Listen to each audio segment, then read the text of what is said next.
aqui no Brasil, veio uma palavra muito forte, mas nítida. O Senhor falando comigo: Fábio, uma das coisas que a igreja precisa orar é para que quebre o espírito de competição, comparação e idolatria. Essas três coisas precisam, se desfazer, porque isso gera divisão, isso não traz unidade. E o que alegra o meu coração é que o pai vai ouvir a oração do seu filho, que ele fez em João capítulo 17. Então a igreja vai se tornar unida pelo poder da oração do filho. Não é porque nós estamos orando, é porque Jesus orou. E se ele orou, Deus vai ouvir a oração do seu filho, e ele está trabalhando a uma grande obra, e aquele que começou há de completá-la até a volta do seu filho. Amém? Nós estamos falando já há algum tempo. Antes de eu falar sobre a palavra, eu gostaria de ratificar com os irmãos uma coisa, que nós estamos recebendo o nosso espírito e nós queremos mudar um pouquinho. Nós não queremos mais utilizar a palavra dízimo. É porque há uma construção bíblica e há muita... É um termo muito questionado sobre a questão do dízimo, porque dízimo dá no Novo Testamento, eu não ouço falar dessa palavra, enfim, irmãos, mas eu não vou entrar em detalhe. Mas nós achamos aqui para a nossa comunidade, em outro momento talvez eu explique melhor, nós vamos tentar utilizar o termo contribuição regular. Tá bom? Então quando você ouvir sobre contribuição regular, porque isso aponta muito para o texto que o Leandro leu aqui. Isso tem a ver com a nossa aliança, tem a ver com o nosso compromisso com todas as atividades que estão acontecendo na comunidade, com as pessoas que trabalham aqui, com todos os gastos, enfim. Mas a nossa proposta maior é que um dia nós possamos conseguir enviar missionários para os povos não alcançados, e tem muita coisa. Nós somos uma igreja bem pequena, hoje existem igrejas muito fortes, e nós também podemos não necessariamente enviar no sentido de ter alguém só uma questão local, mas nós podemos ajudar outras comunidades que estão fazendo e que têm essa vocação, têm esse chamado da parte de Deus.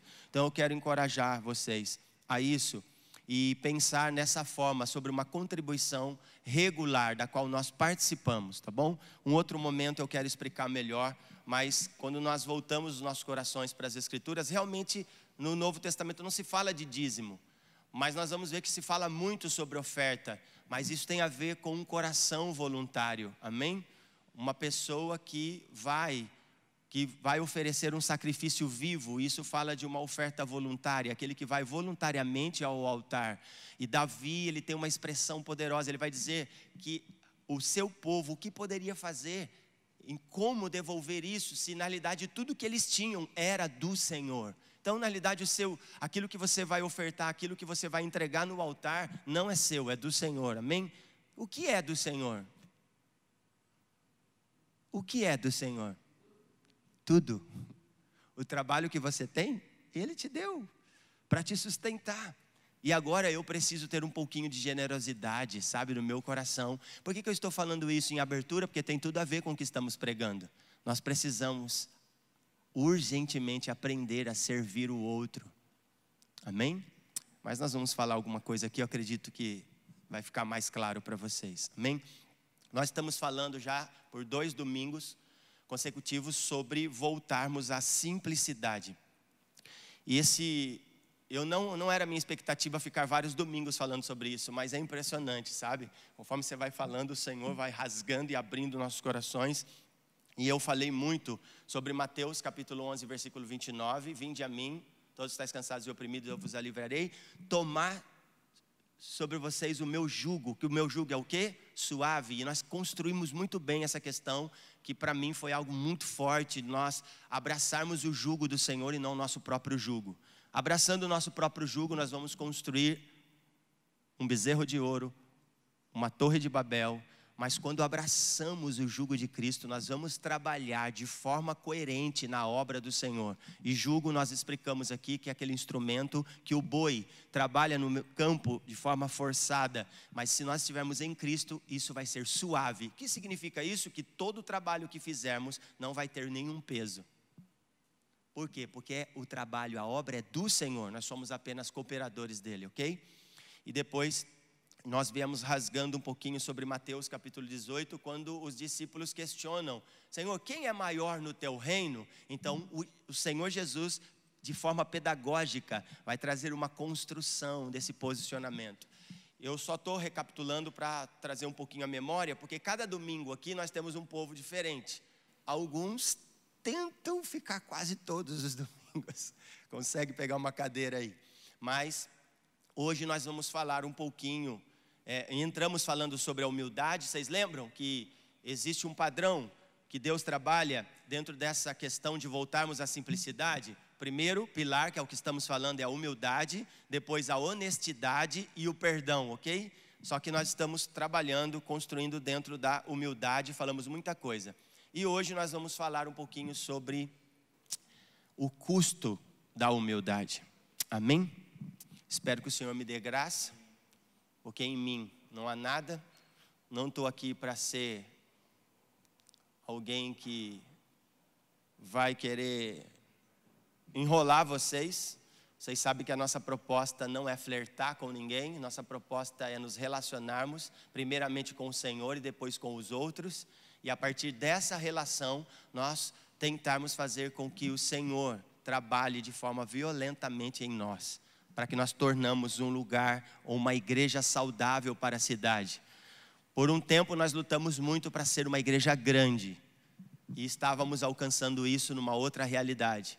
Mas o Senhor nos transicionou, porque nós estamos deixando de trabalhar nosso próprio projeto, para nós entrarmos nesse ambiente tão seguro de assumir o jugo de Cristo e crer confiadamente do que o Senhor vai unificar o seu povo por intermédio do seu sopro, e Ele vai fazer com que cada osso venha no seu próprio osso, e desse lugar Ele vai levantar um exército poderoso.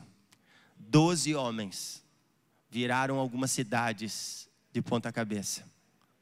Nós não precisamos ter uma igreja de 10, 15, 20, 30 mil membros. Seria maravilhoso, dentro dessa perspectiva ou dessa narrativa do propósito eterno de Deus. Mas o que importa para mim hoje não é mais. Por muito tempo eu lutei por isso, mas hoje o meu coração está bem em paz, porque o Senhor está fazendo uma obra em nós. E eu acredito que a minha maior igreja hoje não está aqui. Eles ficaram em casa hoje. Minha esposa e meus 2 filhos. Se eu não conseguir tocar minha casa, eu não vou conseguir tocar nenhuma outra. Porque aquele que não consegue administrar a sua própria casa, como vai administrar a casa de Deus? Isso me gera temor, irmãos. Espero que vocês entendam isso. Isso é muito forte. Amém?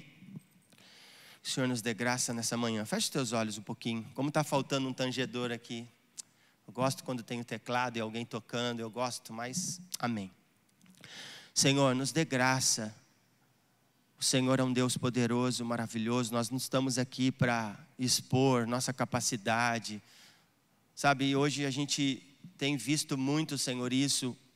E hoje com o poder da mídia, a gente passa uma ideia e as pessoas olham pelo Instagram, pelas redes sociais e imagina tanta coisa. Mas eu não quero, Pai, que a nossa proposta em relação à mídia seja expor uma mentira. Eu quero que seja exposto uma verdade. E não é sobre nós, é sobre você, Jesus. Não queremos expor a nós mesmos, nós não queremos construir nada em cima da nossa personalidade. Nós queremos que o Senhor reine, que o Senhor seja absoluto. Venha nesse meio e faça conforme a tua vontade.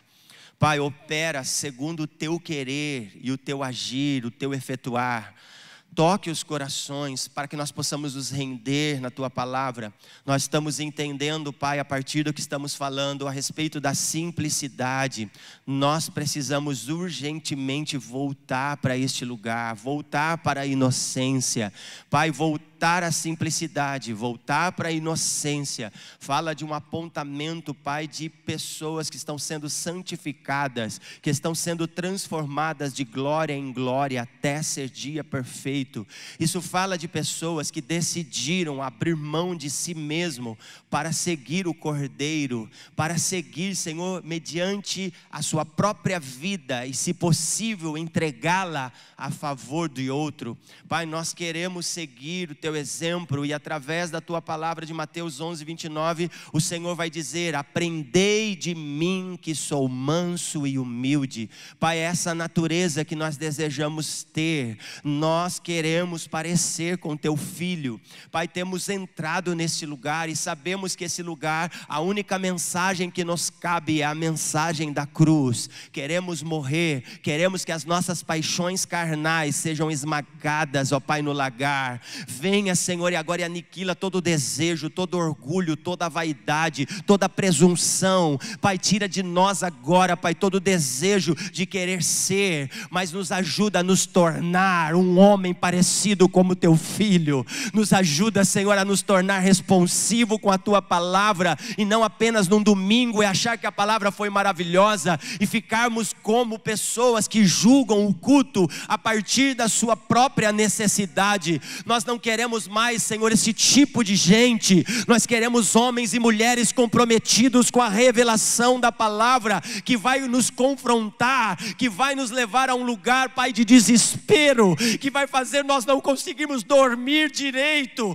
que vai fazer nós acordarmos pela manhã, Pai, e assumir a responsabilidade de nos tornar. Gera em nós um santo temor nesses dias. Gera em nós um santo temor nesses dias. Nós não queremos mostrar uma igreja bonita, nós queremos revelar, Senhor, a expressão do Teu Filho, aquele que um dia se humilhou a si mesmo e, Pai, se entregou por nós.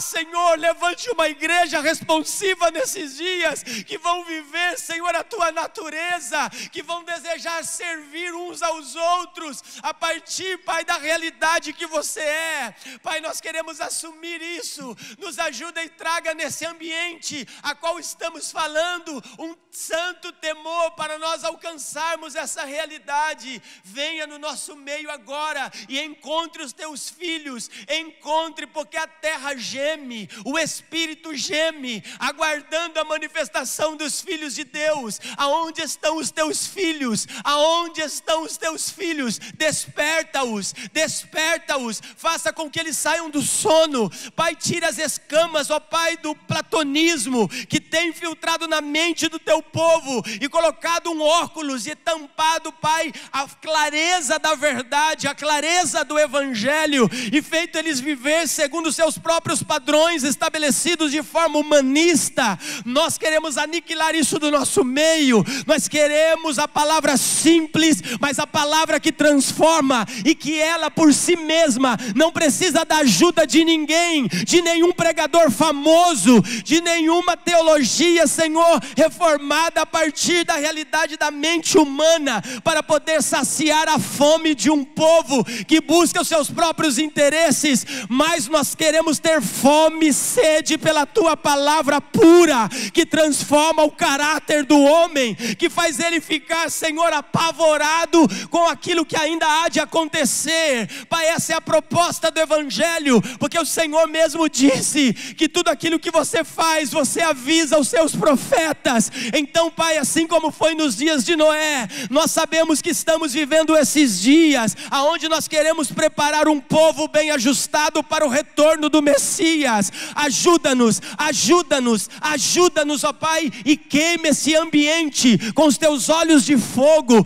Faça com que as pessoas comecem a sentir o queimar do Teu Espírito nas suas entranhas, e que eles venham, Senhor, entender que é muito mais profundo, é muito mais profundo. Pai, que nós não queremos mais viver de aparência, querer utilizar, Senhor, daquilo que os homens fazem para atrair pessoas, porque só o Senhor pode atrair os Teus filhos, só o Senhor pode acrescentar aqueles que devem ser salvos. Então olha com os Teus olhos de fogo agora e prepare um povo bem ajustado nesses dias na cidade de Rio Claro.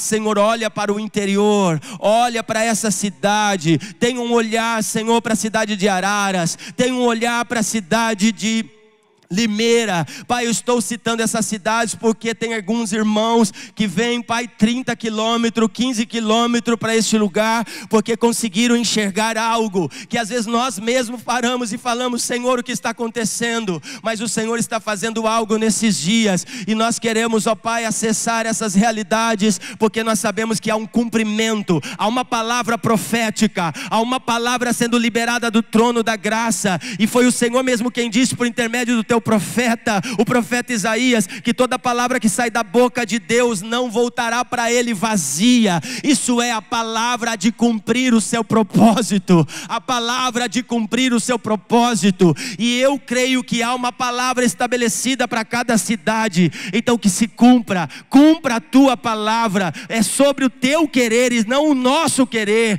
Nós não queremos mais agir segundo a força do nosso braço, nós não queremos criar, Senhor, nada que não seja algo que o Senhor está fazendo nesses dias. Nos ajuda, Senhor. Comece a falar com o Senhor, irmãos. Libere algo, libere aquilo que está dentro de você. O que foi que você recebeu do Senhor durante a semana? Libera agora do seu homem interior. Vai liberando agora aquilo que o Senhor tem falado com você. Qual é a realidade da comunicação de Deus com o corpo de Cristo? Não é sobre o que eu vou pregar, é sobre o que o Senhor está liberando para você. Eu creio que o Senhor está falando com pessoas aqui. Eu creio num corpo coletivo e não numa estrela, não num homem em cima do púlpito. Eu creio que o nosso estilo de vida no Sermão da Montanha vai falar mais alto nesses dias. O nosso comportamento, a forma como nós vamos comportar com as nossas famílias. Ah, meu Deus, ah, Senhor, comece a liberar graça nesse ambiente. Nós queremos homens, sacerdotes compromissados com a sua casa. Ai, meu Deus, meu Deus, fale com o Senhor, irmão. Levante a sua voz, me ajuda, me ajuda, me ajuda, me ajuda.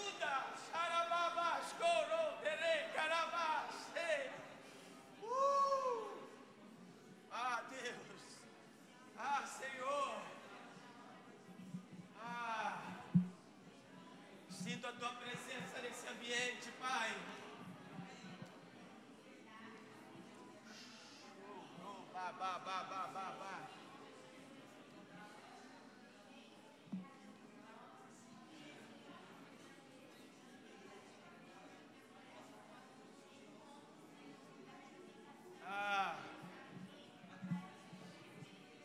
Meu Deus, meu Deus, meu Deus.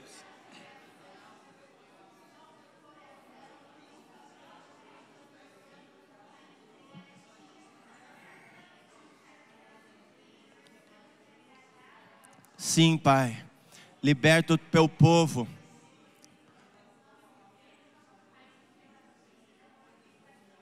Tire o óculos, toda filosofia de Platão que foi infiltrada, Pai, na nossa sociedade. Abre os nossos olhos para que possamos ver, abre os nossos ouvidos para que possamos ouvir. Ah, meu Deus, queremos ir mais profundo. Ah, Jesus, meu Deus, o Senhor é lindo. Amém, queridos? Tudo bem com vocês? Eu ficaria horas falando, irmãos, daquilo que o Senhor está falando conosco durante a semana, sabe? Horas.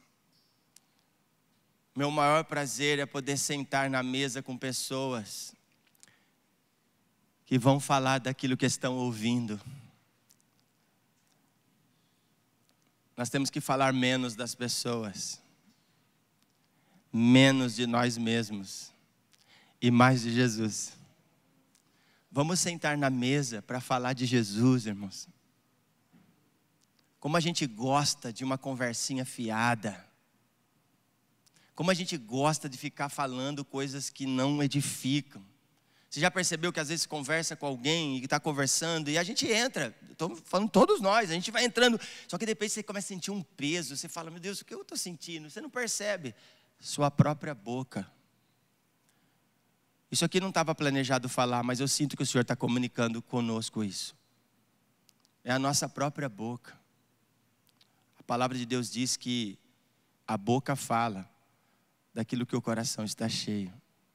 O coração é o símbolo do amor. Porém, isso implica que o que você está falando é o que você ama. E o que você ama é o que você se torna. E talvez o que estamos falando tem muito a ver com a idolatria que há dentro de nós. Vamos tomar cuidado. Eu queria guardar para mim, mas eu estou sentindo de abrir para você isso. E não porque eu sou bom, porque eu sou ruim. O Evangelho prova quão ruim eu sou. Nós já falamos sobre isso. Mas eu tenho orado.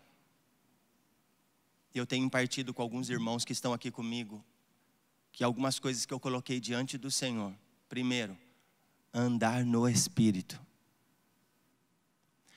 Pare para pensar, uma pessoa que anda no Espírito, ela vai conseguir discernir os outros, vai discernir o ambiente e vai discernir o tempo.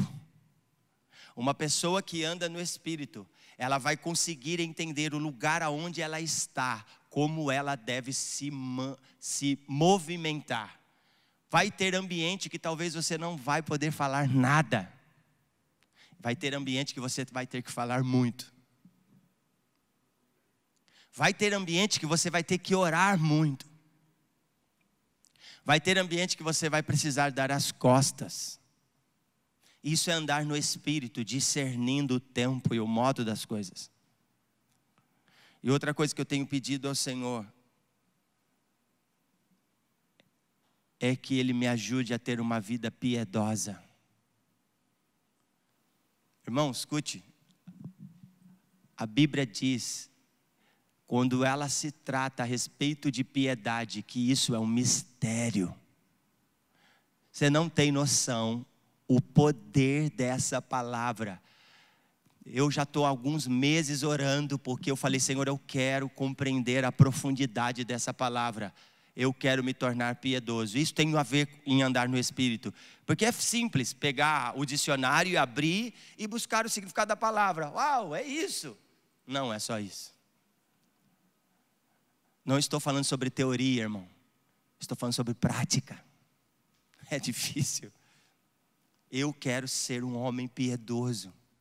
Isso tem um apontamento seríssimo para os fins dos tempos.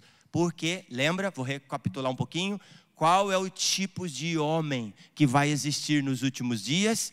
Orgulhosos, presunçosos, amantes de si mesmo. E eu já falei sobre isso e nós vimos o que isso implica. Mas também vai existir tipos de gente nos últimos dias que vão agradar ao Senhor. Homens como Noé, homens como Moisés, homens como Abraão. Existem homens que o Senhor está preservando nesses dias, assim como preservou nos dias de Elias. 7.000 homens que não se renderam a Baal. O Senhor está falando que existe um remanescente que vai permanecer fiel. Uau!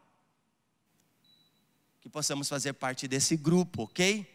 Vamos tirar os nossos olhos dos homens, porque nós temos tendência de olhar para aquilo que está dando certo e querer ser igual. Isso tem a ver com orfandade. Nós temos um problema seríssimo. Nós temos que copiar, porque nós não temos paternidade. Ou quer dizer, temos, só não sabemos. Porque tentaram passar essa ideia para nós a partir dos nossos pais biológicos. Mas existe um pai que desde a eternidade é pai. E eu gosto de dizer que na questão de paternidade, o problema não é paternidade, porque pai tem. O problema é filiação. O que nós não sabemos é ser filho. Por isso que Deus envia o seu filho, para dar exemplo de como ser um bom filho. E aí todo mundo querendo, quer ouvir sobre paternidade. Não, você precisa ouvir sobre filiação. Você precisa aprender a ser filho, porque pai tem. Isso é sério. Então nós precisamos voltar para essa realidade. Essa é a minha proposta. Então que nós possamos de verdade, irmãos, assumir responsabilidade em relação à obediência de Cristo. E levar todo o pensamento cativo a Ele. Amém? Eu ficaria horas falando aqui, um dos assuntos que eu tenho ouvido muito, e eu vejo, irmão, isso não é aqui, em todos os lugares. Quando a gente fala de se tornar uma família, as pessoas têm dificuldade com essa palavra. Sabe por quê? Elas julgam a partir da sua própria necessidade. Ah, como fala que vive em família? Ninguém aqui vive em família. Não, você não está entendendo. E quem diz que viver em família é fácil? Irmão, você sabe o que é viver em família? Aceitar o outro. Isso nos compromete. Pode sentar, vocês estão cansados. Viver em família é isso. É saber se render ao outro. Sim ou não? Você imagina, se eu e minha esposa e os meus 2 filhos, é terrível a nossa convivência, porque isso tem a ver com relação. E se você for estudar sobre aliança, leia o livro do Asher sobre relacionamento de aliança. Nós estamos estudando aqui entre alguns irmãos. Meu Deus, nos pega por dentro. É muito sério. As pessoas não sabem o que é isso, Caio. As pessoas não sabem o que é se relacionar em aliança. Isso compromete. Por que o Senhor me deu uma esposa? Para eu ser feliz? Não, para eu me tornar uma pessoa melhor. Porque a minha esposa é a única que vai me tocar profundamente. Porque ela sabe da minha intimidade, ela sabe da minha vulnerabilidade. Consegui falar essa palavra, aleluia. Além de ouvir o Senhor, eu estou treinando essas palavrinhas difíceis, viu? Amém, queridos? Eu vou entrar aqui, senão eu vou me empolgar de novo. Vamos para o custo da humildade? Amém? É que assim, eu quero que vocês entendam, quando você tem uma semana no Senhor, você vai ter muita coisa para falar. E isso não é ser bom, isso é questão de relacionamento. Irmão, eu tenho colocado no grupo e falado para os irmãos, tenham devocional, porque eu sei que isso pega todo mundo. É difícil, não é fácil. Aí a pessoa não tem tempo com Deus, não lê Bíblia, não tem um momento com o Senhor na semana, trabalha, porque eu tenho que sustentar minha casa, porque não dá tempo. Irmão, escute, Faraó ainda vive. Faraó ainda está oprimindo o povo, porque ele descobriu que a pessoa precisa do dinheiro. Nós precisamos entender que quem nos sustenta é o Senhor. O problema é que o nosso nível de vida tem que ser alto, porque nós estabelecemos o padrão que nós queremos viver. Aí você se torna escravo. Forte isso, não é? É sério. Tem muita gente escravo do trabalho. Trabalha de dia, trabalha à noite, e fica perdido, porque não consegue entender a prioridade. Porque perder o sentido do Éden, de guardar e cultivar. Esse é o nosso papel como sacerdócio. Estou querendo dizer que você não precisa trabalhar, não é assim, senão você vai morrer de fome. Mas eu quero dizer para você avaliar as prioridades. Amém? Precisamos ver isso urgentemente. Esses dias eu estava conversando com alguns irmãos e eu falei com o irmão, você está se tornando um escravo do seu trabalho e tal. Na outra semana ele falou comigo esses dias, aumentaram a carga horária do trabalho dele. Eu falei, você percebeu? Porque isso vai impedir você de se mover naquilo que Deus espera de você. Porque você vai chegar em casa cansado e não vai conseguir assumir a sua responsabilidade. Isso é o que está acontecendo. E aí, se você não tiver vida de oração, irmão, não sustenta ninguém que não tenha uma disciplina espiritual em solitude, serviço. Você pode ver que na disciplina espiritual tem a respeito de serviço, que é o que estamos falando. Contemplação. Se você não tiver esse estilo de vida que tem um apontamento para o sermão da montanha, você no mínimo não compreender que Deus está querendo fazer isso em nós, você não vai se tornar uma pessoa responsiva. E aí nós vamos sofrer demais, amém?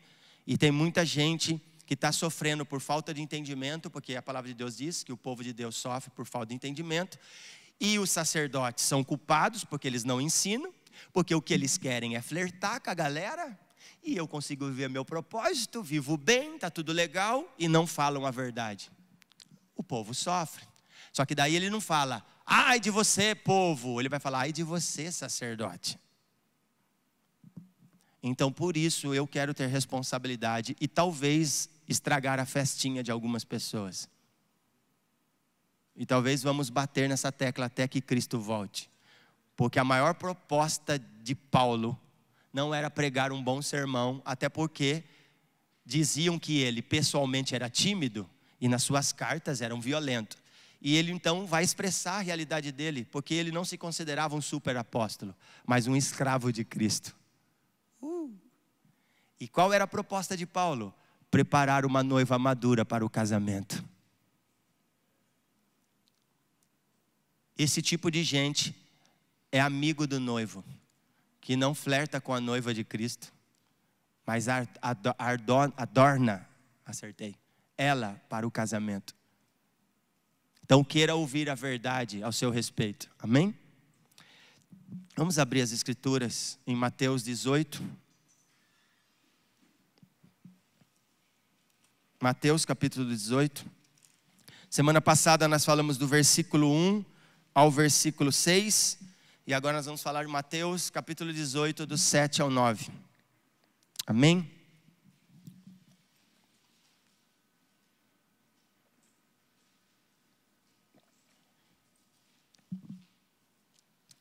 A Débora quer muito estar aqui entre os irmãos, mas para ela, com as crianças, não pode vir ainda.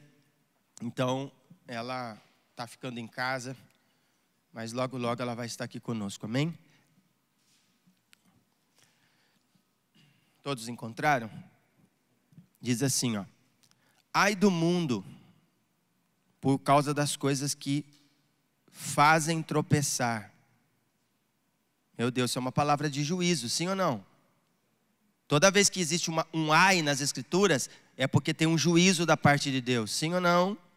Nós vamos ver isso nos profetas, então eu vou repetir. Ai do mundo, por causa das coisas que fazem tropeçar. É inevitável que tais coisas aconteçam, mas, de novo, ai daquele por meio de quem elas acontecem. Se a sua mão, há um texto que raramente já foi muito mal interpretado. Se a sua mão ou o seu pé o fizerem tropeçar, corte-os e jogue-os fora. É melhor entrar na vida mutilado ou aleijado, do que tendo as duas mãos ou os dois pés e ser lançado no fogo eterno.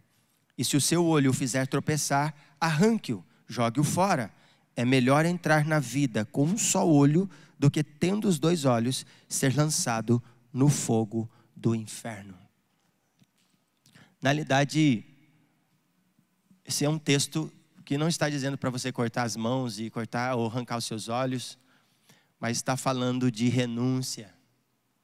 É sobre renunciar a um estilo de vida. É sobre isso. E nós queremos falar debaixo disso sobre o custo da humildade. Percebe, irmãos? Eu falei semana passada e vou repetir. Essa palavra ela é tão forte porque ninguém consegue se declarar humilde. Se tentar, acabou de perdê-la. E ser humilde não é você fazer uma autodepreciação de si mesmo.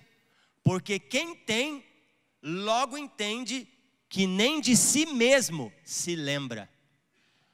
Humildade é você não pensar em você. É pensar no outro.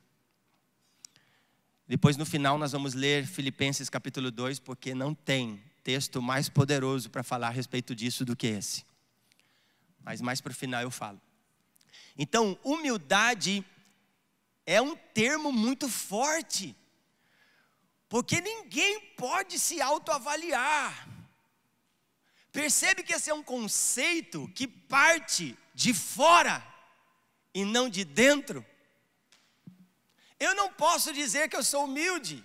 Se eu fizer, já perdi a humildade. Eu contei uma historinha muito legal que começaram a pôr no bairro que uma pessoa era muito humilde. E nossa, e todo mundo falando dessa pessoa. E deram comprar uma estrela. E deram para ele. No outro dia ele saiu com a estrela no peito e foi para a padaria comprar pão. Ele acabou de perder a sua humildade. Porque isso é uma forma de nós esclarecermos que esse é um tipo de comportamento que só Deus pode aprovar. Uau! E quando Deus olha para o filho, Ele o vê humilde e o exalta sobre todo nome. Ai. Só que aí eu falo, então como que eu faço para que Deus olhe para mim e Ele ache isso que Ele achou em Jesus? Esse é o custo da humildade. Ser humilde custa. Fale isso para o seu irmão. mesmo com a máscara, ele vai ouvir e fala: ser humilde custa. Meu Deus do céu, Caio, isso é forte. Irmãos, eu não tenho capacidade intelectual, eu não sou. Mas eu sinto tanta graça nisso e falar sobre isso, que me gera temor. Porque é uma linha muito fina entre o Adão caído e o Cristo ressurreto. Nós estamos falando de dois tipos de homem. O homem Adão, orgulhoso e presunçoso, e o Cristo, que nos expressa a verdade da humildade, se entregando, irmão. Percebe que um padrão muito alto é um padrão elevado. Pastor, mas se esse padrão é tão elevado, como eu vou alcançar? Esse é o problema. Você não vai. Sem Ele. Eu estou falando isso, estou falando bem calminho, tá? Porque eu quero que isso entre dentro do seu homem interior.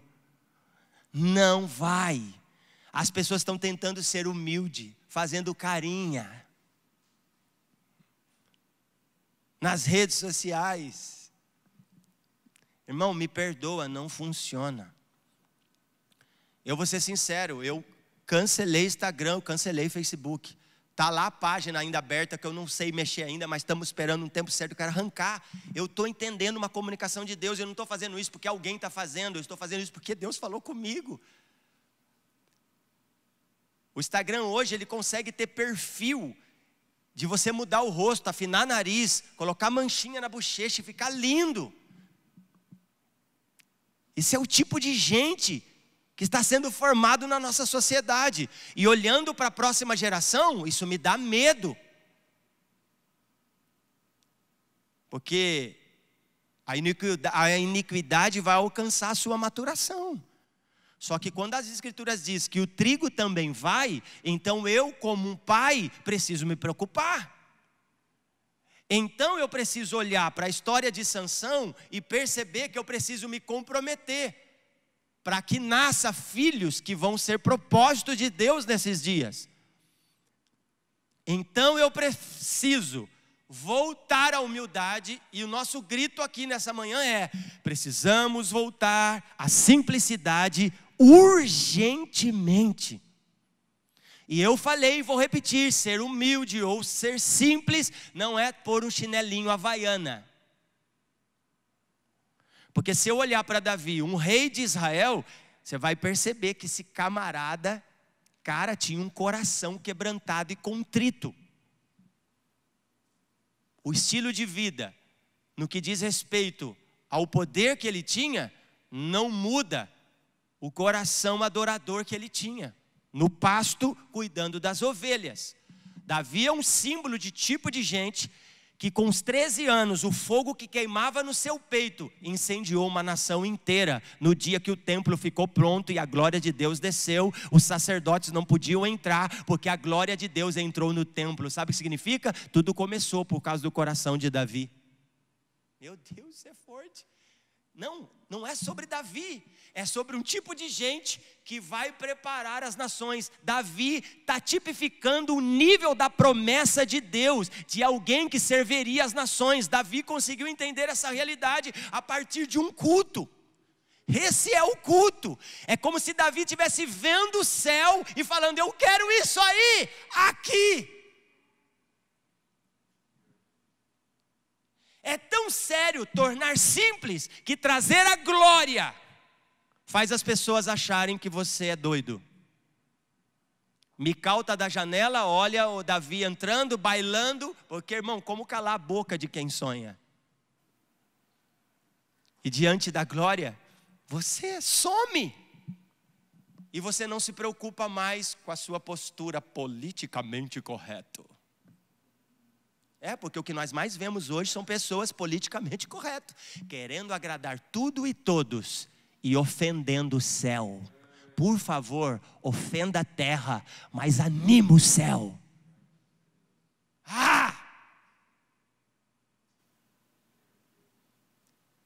E a minha oração é que o cristoplatonismo entre dentro de nós e arranque a lente da filosofia que foi impregnada em nós nas universidades. E que nós possamos gerar Cristo de uma forma mais poderosa, a partir de uma simplicidade. Esses dias eu estava pensando na minha sogra. Nós vamos para a base e às vezes ela vem aqui e faz o café para a gente. Nós estamos sentados conversando e ela vem com um bolo. Aí ela vem, sabe, traz a garrafa, o café e faz. Aí vai limpando a base enquanto nós estamos aqui estudando. E esses dias eu fiquei pensando, eu falei, uau, se ela soubesse que um dia ela pode cuidar de cidades. Por quê, irmãos? No milênio o Senhor vai recompensar homens e vai entregar cidades. Para quem? É sobre isso que estamos falando. Não é você querer, é você entender o custo da humildade. Porque Deus vai dar essa recompensa para aqueles que se humilharem hoje, aqueles que aprenderem a servir, aqueles que pegaram uma toalha nas costas e uma bacia e lavaram o pé do outro. Isso é muito sério.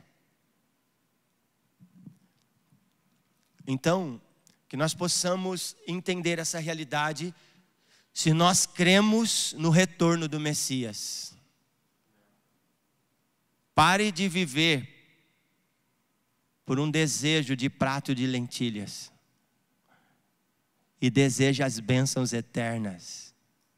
E as bênçãos eternas está unificada, irmão, no propósito eterno de Deus. Não tem outro lugar. Eu gosto de falar sobre o propósito eterno, porque o propósito eterno é como uma linha invisível. Ninguém vê, até que os seus olhos se abram. Por isso que Jesus está curando os cegos em Israel, porque Jesus está mostrando para eles, vocês estão num lugar errado. E aí Jesus cura o cego, não é para mostrar que ele era poderoso. Olha aí o que eu faço. Irmão, não. Ele está mostrando Israel, Jesus é pedagógico, quem me entende? Ele está curando um homem para mostrar um tipo de gente. Olha como isso é sério. Jesus cura um paralítico, pedagogia pura.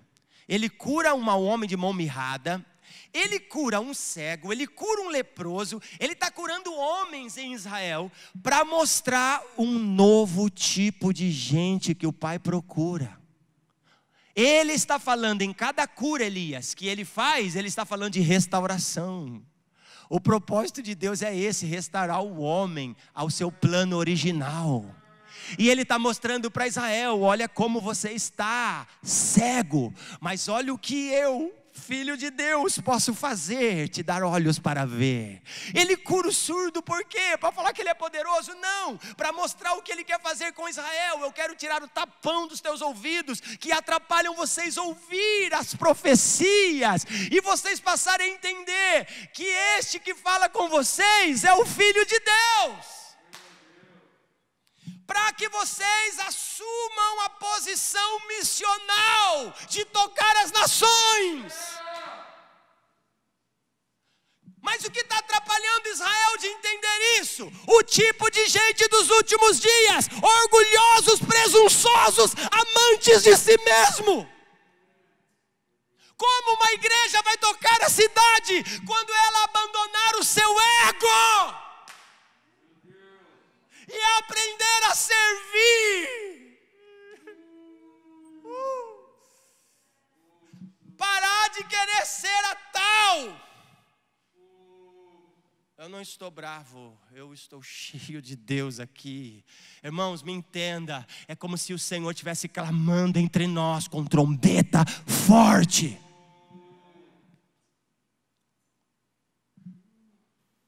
Sabe por que Deus não faz mais em nós? Porque nós somos orgulhosos, vamos assumir isso.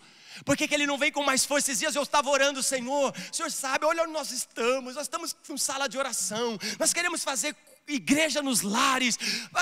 Legal, mas o Senhor falou, enquanto houver orgulho em vocês, eu não faço. Por isso essa palavra nasceu. E não estou pregando para você, queridão, estou pregando para mim. Então eu prefiro que o Senhor não faça. E aí o Senhor fez eu lembrar de uma coisa. Na minha época, é bem atrás, tá? Bem lá atrás. Dos anos 74 vai entender sobre isso. Mas tinha um estigma. Não sei também se aqui tinha. Pelo menos onde eu morava, em Araras, tinha. Quando um jovem de 18, 19 anos comprava um carro e crente, se perdia. Comprava um carro, ele queria ir para a Avenida do Filtro. Quem mora em Araras sabe, né? Existe isso lá ainda, quem é de Araras aí? A Avenida do Filtro. Acho que acabou, agora já mudaram outro esquema, né? Porque muda, né? Mas a Avenida do Filtro e o Posto Confiante, eita! Lá onde a galerinha ficava. Aí o cara comprava um carro, crente, queria mostrar o carro. E saía, e se perdia totalmente, mas se perdia mesmo. Eu pude assistir isso. E um dia eu andava a pé, 16 quilômetros para ir na igreja, tomava chuva, ponhava plástico na Bíblia para não molhar, e no caminho eu olhava, passava nas casas, via casas com 2, 3 carros, eu chorava, Deus, por que eu não tenho? E orava. Um dia eu falei, Senhor, se um dia eu tiver um carro, eu não vou te desprezar, eu não vou deixar de estar na tua presença, e orei. E sabe o que é interessante? O Senhor me deu o carro, e para a glória de Deus, eu nunca me desviei por isso. Eu nunca me atentei a isso e sempre fui uma pessoa que de alguma forma, pela graça de Deus, não é minha bondade, o Senhor me preservou, fazendo com que eu não tivesse muitos amigos. Então quando eu percebo os jovens hoje falando para mim que não tem muitos amigos, é muito sozinho, eu já paro e começo a orar e falo, eis aí um homem de verdade. Porque irmãos, às vezes Deus está te preservando e você acha que você é solitário, não. O Senhor precisa de profeta nesses dias, de homens que vão deixar certos relacionamentos politicamente corretos para entrar num nível maior de graça do Senhor. Eu entendo muito sobre isso. Por que eu falo? A partir da minha história, porque eu vi, para chegar onde eu cheguei, o que o Senhor precisou fazer comigo. E é doloroso, é custoso, mas vale a pena. E dentro dessa realidade, eu comecei a pensar a mesma coisa em relação à igreja. É óbvio que todo líder quer ter uma igreja grande, pensa no ministério produtivo. Só que isso é perigoso. A maioria que alcançou isso, de alguma forma, em algum momento se perdeu, acredite. E aí, irmão, o levante é grande. Por quê? Uma igreja grande, cheio de gente, o ministério fluindo, ele é muito gostoso, porque traz o quê? Traz um olhar diferenciado, sim ou não?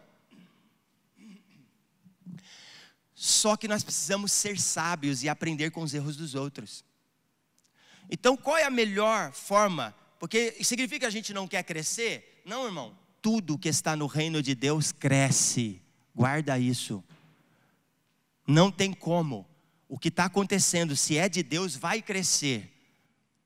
Mas existe uma mensagem dos precursores, e João Batista é um precursor, que ele cresça e que eu diminua. Lembra, semana passada nós falamos muito sobre isso, não vou entrar aqui.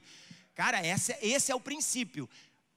Essa expressão de João Batista, um precursor, que prepara o caminho para o Senhor, que é conhecido como amigo do noivo, que não flerta com a noiva, que olha as pessoas vendo o ministério de Jesus começar a crescer e ser visto, ele consegue ter uma palavra, que eu diminua, que ele cresça, que eu diminua, que ele cresça. Que é isso? Um tipo de gente que entendeu o que é voltar à simplicidade.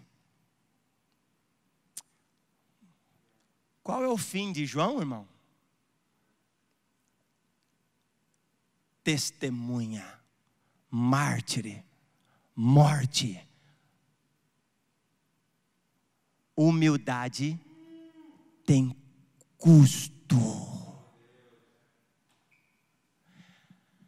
Humildade é morrer para mim mesmo, para que não sobre nada do meu ego. Semana passada, acho que vai passar hoje, ou passou, não sei, irmão, estou perdido agora, porque vai soltando as mensagens. Eu lembro que eu me frisei, e uma hora eu parei, eu falei assim, a minha vontade aqui hoje é descer e sentar aí, como se eu não quisesse estar aqui. Mas é necessário, alguém precisa estar. Mas sabe aquele desejo de sentar e só aprender? Porque isso é muito sério. Então essa é uma realidade que o Senhor está trazendo à igreja. Por quê? Porque esse tipo de gente que o Pai está procurando, homens como João Batista, que não vão ter problema com o sucesso do outro.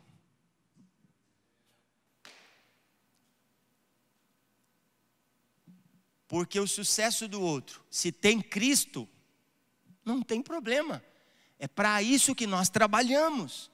Eu vi Montemor agora, o Ângelo Basso fazendo, alguém viu os vídeos que eles estão fazendo lá? Irmão, eu falei, meu Deus, porque nós não tivemos essa ideia? Lógico, eu brinquei. E eu até pensei na mídia. Eles pegaram um megafone, né?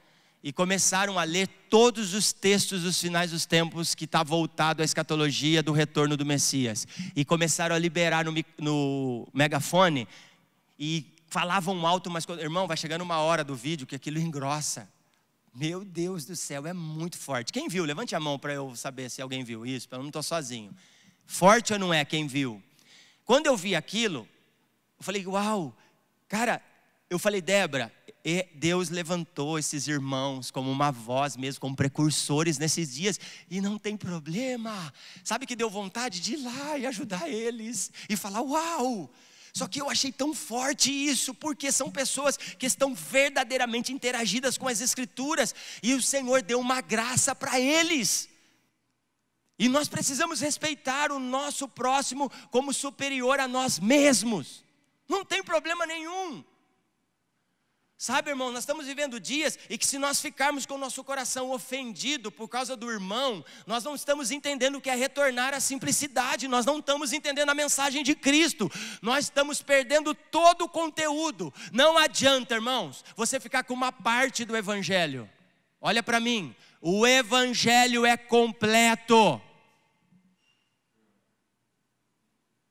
Ele é pleno. E nós precisamos assumir isso, ok? Sim ou não? Então o custo da humildade. As pessoas verdadeiramente humildes ajudam, de alguma forma, a edificar, guarde isso, os outros, e não derrubá-los. Parece, alguém pode ler isso aqui que eu acabei de falar e pensar assim, não, mas eu não faço isso. Você não percebe, é sutil. A gente sempre está falando e sempre está apontando alguém.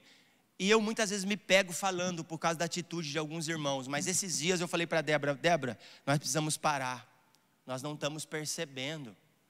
A gente está falando do outro. E a gente fica falando dos nossos vizinhos, daqueles que moram aqui. E a gente vê muita coisa errada mesmo. Mas a minha pergunta é, o que estamos fazendo? Só falar não adianta, irmão. Falei, então o nosso único papel é orar para que os olhos deles se abram, assim como um dia Deus abriu os nossos olhos, porque outrora nós estávamos vivendo a mesma coisa. E provavelmente alguém pensando de nós a mesma coisa, percebe que isso é um ciclo que não para? Alguém precisa sair dessa roda, irmão. E ter um olhar mais amplo, e ter um posicionamento em Cristo. Por quê? O Senhor precisa de atalaias, de homens que vão ficar no muro orando. Porque essas pessoas podem ser alcançadas. Quem lembra de Jonas? Jonas queria pregar para os ninivitas? Por que não? Fala, Dani. Eles eram inimigos. Irmão, vocês não têm noção o que os ninivitas faziam para o povo de Deus. Colocavam estacas no pescoço das mulheres, arrastavam os homens vivos, desfolavam eles no chão. E tantas outras coisas terríveis, mulheres grávidas, não tem noção o que eles fizeram. E quando Jonas recebe uma missão para pregar para esse povo, o orgulho, porque nós somos de Deus, aí ele tenta ir para Tarsus. Por que ele foge? Porque ele achava que Deus só estava em Jerusalém. Então ele podia ir para outro lugar que Deus não ia encontrar ele. De alguma forma Deus pega um peixinho, engole ele e leva ele na missão que ele tinha que cumprir. É o único evangelista na Bíblia que consegue uma proeza em 3 dias de mensagem na cidade, converter mais de 600 mil pessoas. A Bíblia fala 120 que não sabia discernir entre a mão direita e a mão esquerda. Mas se você for estudar, você vai ver que era uma capital. Nínive era uma capital de quase 600 mil habitantes. E a Bíblia diz que até os animais se converteram. Entraram em jejum profundo. As crianças de peito deixaram de mamar naquele dia. E Deus olhou, o que ele fez? Cessou a sua ira. O que Jonas faz na montanha? Bravo, irmão, um bebezão de chupeta na boca, emburrado com Deus. Deus faz uma aboboreira crescer, no mesmo momento um bichinho vem, seca, ele fica revoltado, desejando a morte, como todos nós. Sabe qual é o maior problema das pessoas? Que elas querem morrer por questões erradas. A gente nunca quer morrer por questões certas. A gente quer morrer, sabe quando? Quando a gente percebe a maldade do nosso coração. E aí a gente percebe que não está funcionando, a gente fica emburradinho com Deus. E aí a gente quer morrer, a gente quer pular na frente de um caminhão. E Adãozinho, que não quer morrer dentro de nós.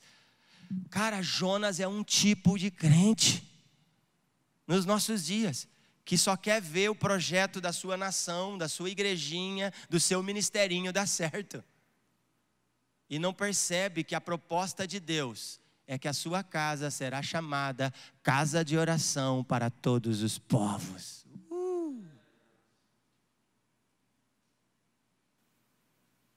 Nós estamos aqui reunidos. É muito lindo, é muito bonito, é gostoso. Mas, cara, para pensar. Vamos tirar os olhos daqui e olhar de uma forma mais ampla. Existem muitos lugares que nós podemos servir. Nós estamos numa oração de madrugada com o Harold Walker lá, orando pela Coreia do Norte, orando pelos Estados Unidos, pelo Brasil. E eu falei, uau, por que eles estão orando para essas 3 nações? Eu fiquei pensando, Estados Unidos foi o que mais ofertou missionários nas nossas vidas. E de alguma forma nós precisamos retribuir isso. E hoje a gente crê muito que há uma palavra sobre o Brasil, de que nós seríamos um celeiro de missionários, enviando principalmente para os povos não alcançados, principalmente para o Oriente Médio, mas também para os Estados Unidos, que de alguma forma acabou se perdendo muito. Mas que o Senhor nos dê graça para ter esse olhar a partir desse caminho, voltando à simplicidade. Percebe que se nós não voltarmos para a simplicidade, nós vamos ter um problema seríssimo. E eu brinco que Jonas era um missionário ou um evangelista que conseguiu pregar e arrebanhar uma cidade toda e que ficou bravo. Como que você vai ver uma cidade, por exemplo, Rio Claro, se converter com uma mensagem? Imagina, uma mensagem que nós pregarmos aqui, Rio Claro inteirinho se converter, entrar no lugar, nós fazermos uma assembleia solene em Rio Claro ao Senhor. Imagina isso, irmão. Só que daí você vê a gente todo revoltado, porque você vai ver um cara lá que estrupou uma criança lá no meio. Percebe que se nós não voltarmos à simplicidade, nós vamos ter dificuldade com isso? E por favor, eu sei do que eu estou falando. Isso tem um apontamento para os fins dos tempos. Se você não está entendendo o que eu quero dizer, você precisa ler Mateus 24 urgente. Porque nos princípios das dores, nós vamos começar a ser perseguidos por causa da mensagem que estamos pregando. E por favor, a mensagem que estamos pregando não é com o microfone na mão, é um estilo de vida. E o estilo de vida que nós vamos ter nos últimos dias e que precisamos nos comprometer urgentemente vai ofender as pessoas. E que pessoas? Que dizem ser crentes. Porque elas vão ver que nós não estamos sendo ofendidos, mas nós estamos bem com o Senhor, porque é uma relação vertical, e então nós vamos ter um comportamento sem ofensa nesses dias. Mas as pessoas que perderam essa relação vertical com o Senhor vão se ofender com o seu estilo de vida. Por quê? Porque a Bíblia diz que Noé condenou o mundo nos seus dias. E que tipo de gente vai existir também nos finais dos tempos? Homens tão sérios com Deus que vão de alguma forma condenar o mundo. A gente gosta muito aqui de utilizar o seguinte, que um professor deu uma prova para 10 alunos e a prova foi tão difícil que 9 alunos tirou 0 e um aluno tirou 10. Aí todos os outros 9 foi diante do professor e começou a reclamar com o professor. Porque olha a minha nota. Aí o professor levantou a nota do aluno X e falou, ele tirou 10. Aquele aluno que tirou 10 condenou os 9 alunos. É mais ou menos isso que o Senhor vai fazer conosco. O Senhor está preservando um tipo de gente para os fins dos tempos. Meu Deus, ouvir isso me dá um caldo aqui dentro. Eu vou repetir porque isso é forte. Deus, não é a base missionária, não é pastor Fábio. Deus está preservando um povo para Ele. Eu quero estar nesse lugar. Aí todo mundo fica feliz. Eu quero também. Mas talvez esses vão morrer. Vão ter que dar sua própria vida. Você está preparado? Por um tempo a gente começou a falar muito de morte. Temos que morrer, temos que morrer, temos que morrer. E teve gente que não suportou ficar entre nós, saiu. Porque queria uma igreja que falava aquilo que coçava os ouvidinhos deles. Eu quero ouvir uma palavra profética sobre o meu respeito. Irmão, a maior palavra profética para mim nos últimos dias, quando eu leio as Escrituras, é saber o que Deus tem contra mim e não sobre o meu favor. Por quê? Se eu só querer o que Deus tem de bom para mim, porque é gostoso ouvir, isso não vai me qualificar para os dias que estão por vir. Mas eu saber que eu não estou preparado para os dias que estão por vir, e isso vai me preparar. Então eu não quero mais. É só olhar para Apocalipse, nas 7 cartas, ele vai falar: olha, você é demais, vocês não aceitaram o espírito de Jezabel, vocês isso, vocês aquilo, blá, blá. Porém uma coisa eu tenho contra vocês. Irmão, para pensar. Uau, obrigado Jesus. Você tem algo contra mim, então fala para que eu mude. Fale para que eu me renda. Esse é o tipo de gente que o Pai procura nesses dias. Pessoas que vão ter o coração quebrantado e contrito a ponto de ouvir o que Deus tem contra você, queridão. Isso é evangelho. Não é a mensaginha de hipergraça, não. Que faz todo mundo falar: uhul, que culto. Irmão, se um dia você vê alguém falar assim, uhul, que cultaço hoje. Sai fora, irmão. Isso não é culto. Isso é presunção e vaidade. Você quer ver culto? É quando você sair de um lugar quieto e alguém falar com você e falar: cara, por favor, deixa eu pensar mais um pouco. Porque a palavra está descendo amarga. Está doendo, é um remédio que está me arrancando as entranhas para fora. O que aconteceu? Fui espancado. Fui violentado hoje. Como assim? A palavra de Deus está me queimando por dentro. Isso é evangelho. Se isso não causar em você, e você olhar um cultinho aparente, porque é tudo bonitinho, eu gostei dessa igreja, é aqui que eu vou ficar. Você não entendeu, irmão? Eu prefiro que você não fique. E eu sei que isso é um tipo de mensagem que as pessoas não gostam de ouvir. Nós precisamos excluir uma pessoa, um tempo aqui. E eu encontrei com um camarada na rua ontem, terça-feira. Fui sair porque em casa eu estou tendo um tempo com a minha filha de terça e um tempo com o Nicolas de quinta, para pastorear os meus filhos. Que esse é para mim a parte mais espiritual do negócio, do que ficar aqui com o microfone na mão. Porque, irmão, é terrível ficar falando para um monte de gente. Você não sabe até onde a palavra vai. Mas você falar para um só vale a pena. Você sabe que está entrando porque você fica em cima. Isso é bom demais. Isso é discipulado. Mas enfim, esse irmão, supostamente dizendo que é irmão, chegou em mim e falou assim: você não acha que você foi duro com aquele irmão, não? De ter que excluir ele da igreja? Quem é você para ir me criticando? E eu ouvi com muita graça, apesar que ele estava atrapalhando o meu tempo com a minha filha. Mas aí eu levantei e olhei para ele com muito amor. Eu falei assim: querido, deixa eu fazer uma pergunta para você. Quando Adão pecou, o que Deus fez? Bateu nas costas dele: ô Adão, continua no Éden aí, fica à vontade. Eu falei para ele: Deus excluiu Adão num único pecado. Deus falou que tirou ele do jardim. Sabe o que é isso, querido? Exclusão. Só que aí, por causa de Adão, ele excluiu todos nós. Como assim? Falei: lê Romanos. Todos pecaram e destituídos estão da glória de Deus. Todos. Fala comigo, todos.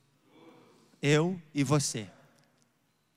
Só que o unigênito do Pai, em João 3,16, agora em Romanos, capítulo 8, o primogênito entre muitos irmãos, nos trouxe de volta. O problema é que para voltar eu preciso me arrepender do pecado. Aí eu disse para ele: e outra, nos fins dos tempos, quando o Senhor vir prestar conta no juízo, nós não vamos poder tentar nos justificar se não tiver o sangue do Cordeiro. E naquele dia, muita gente vai ficar de fora da sua casa. Deus é um Deus de inclusão, mas também é um Deus que exclui. Então me perdoa, eu só estou obedecendo às Escrituras. E antes de tomar a iniciativa que eu tomei, eu falei com muitos homens da nação, que representam a nação brasileira, homens sérios na palavra. Eu não fiz porque eu quis. Aí eu olhei para ele e disse, se eu fosse você, eu corria consertar a sua vida. Porque está pior do que o irmão que ele estava falando. Por que eu estou dizendo isso? Por causa de uma mentalidade. Por nós não entendermos a simplicidade e pensamos que ser simples é viver de aparência. Ser simples é viver em verdade. E parar de passar uma maquiagem no nosso rosto. Amém? Tem alguém aí comigo? Vamos voltar aqui, vai. Quanto tempo eu tenho ainda? Eu estou aqui. Acho que eu vou mais. Ela falou 10 aqui, 10, uns 20 vai dar então. Sendo assim, qualquer coisa que me faz tropeçar deve ser removida de minha vida, pois do contrário farei outros tropeçarem. Esse é o maior problema que a gente comete. Sabe o problema de Israel? É que, principalmente os escribas e fariseus, é que eles tinham a chave. Lembra que Jesus disse? Vocês têm a chave. Qual era o problema? Que eles não entravam e não deixavam os outros entrarem. Cara, nós precisamos prestar muita atenção se não estamos fazendo a mesma coisa. A humildade começa com a introspecção e continua com a abnegação. Estou correndo aqui para mim não me empolgar e a gente pegar os pontos aqui, não deixar pontos importantes. O que é introspecção? Reflexão que a pessoa faz sobre o que ocorre no seu íntimo, sobre sua própria experiência. E abnegação que renuncia às suas próprias vontades em função de uma outra pessoa que não age por interesse. E se você ler 1 Coríntios capítulo 13, você vai ver sobre o amor lá. Essa palavra amor, ela tem uma proposta muito forte para a simplicidade. Por quê? Como eu estava falando nos últimos dias, que pessoas vão se sentir ofendidas pelo nosso estilo de vida, pode ter certeza, nós seremos perseguidos. E quando Mateus 24 fala sobre perseguição, irmão, não é perseguição do anticristo só não, queridão. A gente fica assim lendo, né, de uma forma superficial a Bíblia, e a gente pensa, o anticristo vai mandar o seu exército pegar eu. Irmão, parou. Para ser bem sincero, uma das regiões que mais vai ser perseguida é o Oriente Médio. Só para você entender, tá bom? O Oriente Médio, por isso que muitos missionários estão sendo enviados para lá. Pois vai estudar, vai buscar um pouquinho sobre a FAI. Você vai ver que ministério poderoso. Eles estão anos lá, trabalhando poderosamente. Meu Deus, homens que estão dando a sua vida. E tem muitos cristãos morrendo lá agora. Esse é o tipo de gente que o Senhor está procurando. Não é sobre estar numa igreja bonitinha com gente com perfuminho top, nós não sabemos o que é igreja, irmão, isso é sério. Mas enfim, vai estudar lá, procura sobre a FAI, vocês vão ver, é muito forte. Só que quando a palavra fala dessa perseguição, tem a ver com os crentes, porque imagina, vai existir uma suposta paz. E todo mundo que orou por paz e que não está tendo um olhar voltado para as Escrituras, vão ficar o quê? Que paz, agora estamos vivendo os dias bons. Só que nós que temos clareza, não porque somos bons, porque Deus abriu os nossos olhos, vamos denunciar essa falsa paz. Os profetas vão se levantar nesses dias. Os atalaias vão sair de trás do muro e vão começar a tocar a trombeta. E aí eles vão ouvir essa mensagem e vão dizer: herege! Que mensagem é essa? Oramos tanto tempo por paz, agora a paz chegou e vocês vão dizer isso? Até porque Israel vai estar envolvido nessa falsa paz. Mas aí nós vamos denunciar e vamos morrer. Vamos ser presos. De alguma forma já estamos sendo. Porque já falam por aí que nós estamos pregando heresia. Não tem problema, vamos ver. E aí eles vão nos perseguir.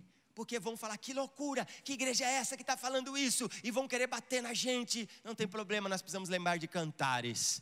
A noiva apanhou e foi espancada por aqueles que diziam ser o guarda. Quem são os guardas? Os guardas são aqueles que protegem, é aqueles que deveriam ter uma palavra, é aqueles que deveriam entender, mas por não ter clareza e construir tudo na força do seu braço, vão bater na mulher de Cantares, ou na noiva, batem nela, e a Bíblia diz que vão arrancar a sua túnica, sua autoridade. Ei, xababababás. Só tem um problema. Ela vai olhar as irmãzinhas imaturas, vai olhar as irmãzinhas e vai dizer: por favor, quando vocês encontrarem o meu amor, diga para ele que eu estou enferma de amor. Esse é um tipo de gente que o Pai está procurando. Alguém que vai ser espancado, alguém que vai morrer, alguém que vai denunciar uma mensagem. Só que as irmãzinhas imaturas vão dizer: mas que amor é esse? Irmão, isso aqui é um contexto violento, teologicamente. É que eu não quero entrar em questões teológicas, mas isso tem um apontamento para Israel. Sabe o que significa? Que as irmãzinhas imaturas são aquelas que de alguma forma supostamente desprezaram o seu amado e não viram Cristo como seu noivo, mas nós apaixonados de amor vamos morrer. E aí então eles vão entender: mas quem são? Mas como ela pode ter apanhado, sofrendo tanto por esse Jesus? E então os olhos de Israel vai se abrir, meu Deus, e então vai haver uma conversão. Então nós vamos experimentar aquilo que nós chamamos da grande colheita. E se Israel, no seu pecado e no seu desprezo, nós fomos alcançados, imagina quando eles se converterem. A missão do propósito eterno em ação.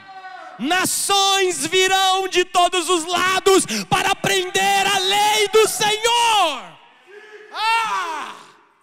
Meu Deus, por favor, não é sobre um cultinho de domingo. Isso tem a ver com o propósito eterno que Deus está falando sobre nós.